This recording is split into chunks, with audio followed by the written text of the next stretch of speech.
கடந்த 27ஆம் தேதி United Nation grand அசெம்பிளியில் இஸ்ரேலுடைய பிரைம் மினிஸ்டர் பெஞ்சமின் நெத்தன்யாகு பல விடயங்களை, பல கருத்துக்களை முன்வைத்தார். அந்த சபையிலே என்ன நடந்தது, குறிப்பாக அவர் 2 மெப்புகளை காட்டி ஏதோ உலகத்திற்கு சொல்ல வருகிறார். இந்த விடயம் 3வது உலக மகா யுத்தத்துடன் சம்பந்தப்பட்டிருக்கிறதா என்ற விடயத்தை பற்றி தான் தெளிவாக இந்த பதிவிலே பார்க்க இருக்கிறோம். அல்ஹம்துலில்லாஹி ரப்பில் ஆலமீன், அஸ்ஸலாத்து வஸ்ஸலாமு அலா ரசூலில்லாஹி அம்மா பஅத். கண்ணியத்திற்குரிய இறைவனின் நல்லடியார்களே, அல்லாஹ்வின் சாந்தியும் சமாதானமும் என்றென்றும் உங்கள் மீது உண்டாவதாக.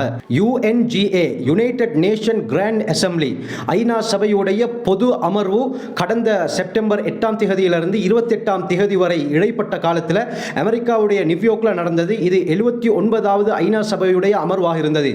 எல்லா நாட்டு பிரமுகர்கள், ஜனாதிபதிகள் இதிலே கலந்து கொண்டார்கள். ஒவ்வொரு நாள் சில ஜனாதிபதிக்கு அவகாசம் கொடுக்கப்பட்டது. அவர்கள் பல கருத்துக்களை இந்த ஐநா சபையிலே வைத்தார்கள். இந்த அடிப்படையில் இஸ்ரேலுடைய பிரைம் மினிஸ்டர் பெஞ்சமின் நெத்தன்யாகு இந்த சபையிலே கலந்து கொள்வதற்காக இஸ்ரேலிலிருந்து நியூயார்க்குக்கு சென்றிருந்தார். 28ஆம் தேதி அவருக்கு பேசக்கூடிய சந்தர்ப்பம் கிடைத்தது. இந்த நேரத்திலே பல கருத்துக்களை இவர் வைத்தார். அது மட்டுமல்லாமல் இவர் பேசுவதற்கு வரும் பொழுது அந்த சபையில் இருந்த பலர் எழுந்து சென்றதை நாங்கள் கண்கூடாக பார்த்தோம். அந்த சபையிலே அதிகமானவர்கள் இவரை கண்டவுடன் எழுந்து அந்த சபையை விட்டே வெளியேறி சென்றார்கள். கடைசியில் இவர் தன்னுடைய அந்த பேச்சை, பிரசங்கத்தை செய்ய ஆரம்பித்தார். கிட்டத்தட்ட 10 பக்கங்களுக்கு இவர் பல கருத்துக்களை சொல்லியிருந்தார். அதை சுருக்கமாக இந்த பதிவிலே நான் தெளிவாக கூறுகிறேன். இவர் பேச வரப்போக்குள்ள 2 வரைபடங்களை எடுத்துக்கொண்டு வந்தார். Map of blessing, map of curse என்பதாக.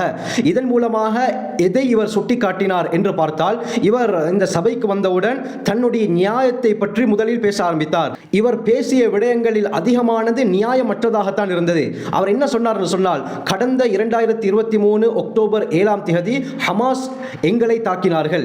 மியூசிக் ஃபெஸ்டிவலில் கலந்து கொண்ட 1500 பேர் இதன் மூலமாக படுகொலை செய்யப்பட்டார்கள். இதிலே அதிகமான பெண்கள் கற்பழிக்கப்பட்டார்கள், அதிகமான ஆண்களுடைய தலை சீவப்பட்டது என்றெல்லாம் ஐநா சபையிலே இவர் சொல்லியிருந்தார். அது மட்டுமல்லாமல் பெண்களை தீயிட்டு இந்த ஹமாஸ் படையினர் கொளுத்தினார்கள். இதை யாரும் கண்டிக்கவில்லை.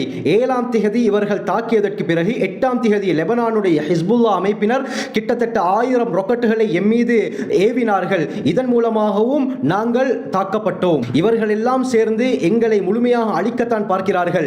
இதற்கு பின்னால் இருந்து இவர்களை இயக்குவது ஈரான் தான். ஈரான் 7 முனை தாக்குதலை எம் மீது நடத்தி கொண்டிருக்கிறது என்று ஈரானின் மீது இவர் குற்றம் சாட்டினார். அவர் சொன்ன விடயம் என்னவென்றால், முதலாவது ஹமாஸ், 2வது ஹிஸ்புல்லா, 3வது யமனுடைய ஹவுதீஸ், 4வது வெஸ்ட் பேங்க்ல இருக்கக்கூடிய ஃபோர்சஸ், 5வது சிரியாவுடைய ஃபோர்சஸ், 6வது ஈராக்கில் இருக்கக்கூடிய ஃபோர்சஸ், 7வது ஈரான். இப்படி 7 முனை தாக்குதலை ஈரான் எங்கள் மீது தாக்கினார்கள். குறிப்பாக ஈரான் 300 ட்ரோன்ஸ், 500 ஏவுகணையை எம் மீது ஏவினார்கள். இந்த 7 முனை தாக்குதல் கடந்த 1 வருடமாக தொடர்ச்சியாக நடந்து கொண்டிருக்கிறது. இவர்கள் எம்மை அழிக்க பார்க்கிறார்கள். யூதர்கள் இந்த பூமியிலே இருக்கக்கூடாது என்று விரும்புகிறார்கள். ஆனால் நாங்கள் அமைதியை விரும்புகிறோம், நாங்கள் இந்த உலகத்திலே அமைதியை நிலைநாட்ட விரும்புகிறோம் என்றெல்லாம் பெஞ்சமின் நெத்தன்யாகு ஐநா சபையுடைய பேரவையிலே சொல்லியிருந்தார். தொடர்ந்து அவர் பேசும் பொழுது இந்த இடத்திலே நான் முக்கியமான ஒரு விடயத்தை சொல்ல விரும்புகிறேன். 3000 வருடங்களுக்கு முன்னால் ஜெருசலத்தை தலைநகராக கொண்டு ஆட்சி செய்த மன்னர் சொலமான் ஒரு விடயத்தை சொல்லியிருந்தார். இந்த சூரியனுக்கு கீழால் இருக்கக்கூடிய எந்த ஒரு விடயமும் புதியது கிடையாது. Nothing is new under the sun என்ற விடயத்தை சொல்லிவிட்டு 2 வரைபடங்கள், 2 மெப்பை எடுத்து அந்த சபையிலே காட்டினார். ஒரு மெப் ஆஃப் பிளெஸிங், அடுத்தது மெப் ஆஃப் கர்ஸ் என்று எழுதப்பட்டிருந்தது. மெப் ஆஃப் கர்ஸை எடுத்துக்கொண்டால் அதிலே ஈரான், ஈராக், சிரியாவுடைய பகுதிகள் கருப்பு நிறத்திலே மார்க் பண்ணப்பட்டிருந்தது. அடுத்த மெப் ஆஃப் பிளெஸிங்கை எடுத்து பார்த்தால் இஸ்ரேலில் இருந்து இந்தியா வரை ஒரு எரோ மார்க், ஒரு அம்புக்குறி அதிலே போடப்பட்டிருந்தது. இவர் இந்த 2 மெப்பை காட்டி உங்களுக்கு இதிலே எது வேண்டும் நீங்களே தீர்மானித்துக் கொள்ளுங்கள் என்று சொல்லிவிட்டு மெப் ஆஃப் பிளெஸிங்கை பார்த்து சொன்னார், மத்திய தரைக்கடலையும் இந்திய தரைக்கடலையும் இணைக்கக்கூடிய பாலங்களை நாங்கள் உருவாக்குவோம், எரிசக்தி குழாய்களை நாங்கள் உருவாக்க போகிறோம், கம்யூனிகேஷன் சாதனங்களை இதன் மூலமாக நாங்கள் உருவாக்க போகிறோம். இதன் காரணமாக அரபிகள், யூதர்கள், ஏசியா மக்கள் உட்பட 200 கோடி பேர் இதன் மூலமாக பயன்பெறுவார்கள்.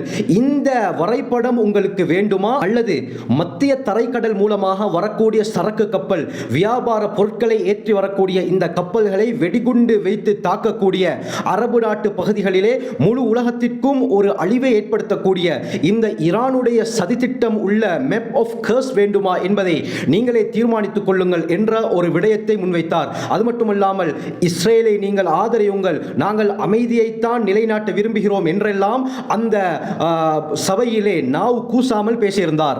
நாங்கள் எப்பொழுதுமே நியாயத்திற்காகவும் நேர்மைக்காகவும் போராடி கொண்டிருப்பவர்கள். இது எங்களுடைய உயிர் பிரச்சனை. நாங்கள் அவர்களை தாக்கவில்லை, அவர்கள் தான் முதலாவதாக எங்களை தாக்கினார்கள். அதனால் இந்த ஹமாஸையும் ஹிஸ்புல்லாவையும் முழுமையாக ஒழிக்க வேண்டும் என்ற சபதத்திலே நாங்கள் இருக்கிறோம். ஏன்? எங்களை நாங்கள் பாதுகாத்துக் கொள்வதற்காக வேண்டி. அது மட்டுமல்லாமல் ஹமாஸ் பிரிவினருக்கு நாங்கள் பல நிதி உதவிகளை செய்திருக்கிறோம். ஆனால் அந்த நிதி உதவிகளை அவர்கள் பெற்று என்ன செய்தார்கள்? அண்டர் கிரவுண்ட் பங்கருக்குள்ளால் பல வெடிப்பொருட்களை வைத்து எங்களை அழிப்பதற்காக வேண்டி அவர்கள் விரும்புகிறார்கள். அதனால் அவர்களும் இருக்கக்கூடாது, இந்த ஹிஸ்புல்லா படையினரும் இருக்கக்கூடாது. இவர்கள் அனைவரையும் பலகீனமாக்குவது தான் எம்முடைய நோக்கம் என்று அவர் கூறினார். தொடர்ச்சியாக அவர் சொல்லும் பொழுது, காசாவுடைய பகுதியிலும் அமைதி நிலவுவதைத்தான் நாங்களும் விரும்புகிறோம்.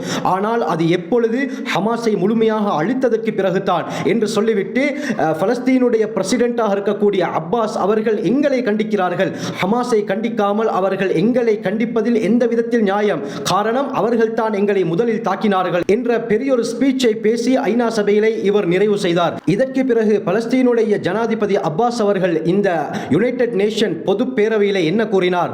இஸ்ரேல் எங்களுடைய நாட்டை அபகரித்துக் கொண்டு விட்டது, இது எங்கள் நாடு, இது எங்கள் நாடு, இது எங்கள் நாடு என்று 3 முறை சொன்னார். நாங்கள் இந்த நாட்டை விட்டு வெளியேற மாட்டோம், அப்பாவியான மக்கள் கொலை செய்யப்பட்டிருக்கிறார்கள், அதனால் அனைத்து நாடுகளும் இஸ்ரேலை கண்டிக்க வேண்டும். அமெரிக்கா இஸ்ரேலுக்கு செய்யக்கூடிய உதவியை உடனடியாக நிறுத்த வேண்டும். அவர்கள் தான் ஆயுதம் சப்ளை செய்கிறார்கள், நிதியுதவி வழங்குகிறார்கள், இந்த உதவிகளை உடனடியாக நிறுத்த வேண்டும். இப்படி நிறுத்தினால் இஸ்ரேலும் தானாக நிறுத்திவிடும். அமெரிக்கா இவைகளை கொடுப்பதை நிறுத்திவிட்டால் இஸ்ரேல் தானாக அடங்கிவிடும். எங்கள் மக்களுக்கு பாதுகாப்பு வேண்டும், முழு உலக நாடுகளும் இதற்கு ஏதாவது ஒரு நடவடிக்கை எடுக்க வேண்டும் என்று அப்பாஸ் அவர்கள் பேசி முடித்தார்கள். கண்ணியமானவர்களே, பெஞ்சமின் நெத்தன்யாஹூ சொன்ன கருத்துக்களை பார்க்கும் பொழுது காசாவிலே அமைதியை ஏற்படுத்தத்தான் நாங்கள் விரும்புகிறோம் என்று கூறினார். அப்படி இருக்க இதற்காக 20,000க்கு மேற்பட்ட குழந்தைகளை அவர்கள் கொன்று குவித்தார்கள், 50,000க்கு மேற்பட்ட பொதுமக்களை கொலை செய்தார்கள், 2 லட்சத்திற்கு மேற்பட்ட பொதுமக்களை காயப்படுத்தினார்கள். பிறந்து ஓரிரு நாட்களான 115க்கு மேற்பட்ட நியூபோர்ன் பேபிஸை எதற்காக கொலை செய்தார்கள்? மறுபுறம் லெபனானிலே சில வீடியோக்கள் வருகின்றன, பார்ப்பதற்கே கண்கூசுகிறது. ஒரு குழந்தை, கண்ணியமானவர்களே, அந்த குழந்தை தாக்கப்பட்டிருக்கிறது, அதனுடைய 2 கண்களும் இல்லை, நடந்து வருகிறது, முகத்திலே இரத்தம் வந்து கொண்டிருக்கிறது. கண்ணியமானவர்களே, சிலர் எழும்புகிறார்கள், கை இல்லாமல் கால் இல்லாமல், இப்படி ஒவ்வொருவருடைய நிலைமை இருந்து கொண்டிருக்கிறது. இப்படி இவர் நடத்தி கொண்டிருக்கும் பொழுது எப்படி நியாயத்தை பற்றி, நேர்மையை பற்றி இவருக்கு பேச முடியும்? நான் ஒரு விடயத்தை உங்கள் முன்னால் கேட்க விரும்புகிறேன். இன்று அக்டோபர் 2ஆம் தேதி நேற்றிரவு ஈரான் 400 மிசைல்களை இஸ்ரேலின் மீது போட்டது. போட்ட உடனே பல நாடுகள் ஈரானுக்கு கண்டனம் தெரிவிக்க ஆரம்பித்து விட்டார்கள். குறிப்பாக அமெரிக்காவுடைய ஜனாதிபதி ஜோ பைடன் கண்டனம் தெரிவிக்கிறார் ஈரானின் மீது. ஐநா சபையுடைய பொதுச் செயலாளர் கண்டனம் தெரிவிக்கிறார்.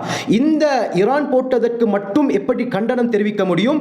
இதை இஸ்ரேல் காலமாக செய்து கொண்டிருக்கிறது. ஏன் இஸ்ரேலுக்கு கண்டனம் தெரிவிக்க முடியாமல் இருக்கிறது? கண்ணியமானவர்களே, எல்லோருமே இஸ்ரேலுக்கு பின்னால் தான் இருக்கிறார்கள்.